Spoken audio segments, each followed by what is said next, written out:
Les indices de Wall Street ouvrent avec de très faibles écarts ce mercredi matin puisque le Dow Jones perd tout juste 0,01%.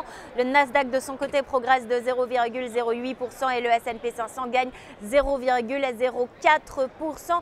Des indices qui depuis le début de la semaine restent près de l'équilibre et cet attentisme risque de se maintenir jusqu'à vendredi, le jour du discours tant attendu de Ben Bernanke, le président de la Fed, devant les banquiers centraux à Jackson Hole, un rendez-vous qui sera très suivi par la communauté financière. Ce mercredi, à Wall Street, deux indicateurs américains ont été publiés et ils sont bons.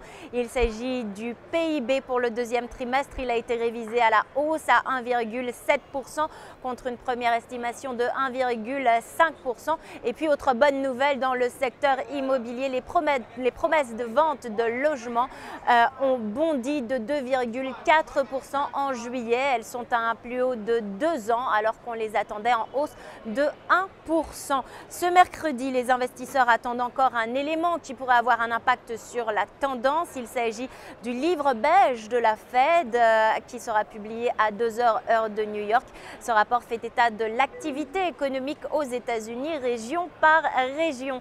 Pour finir sur le marché des devises, après la publication des bons indicateurs américains, le dollar a regagné du terrain face à l'euro. On revient donc à 1,2528 $ pour 1 euro dans les premiers échanges.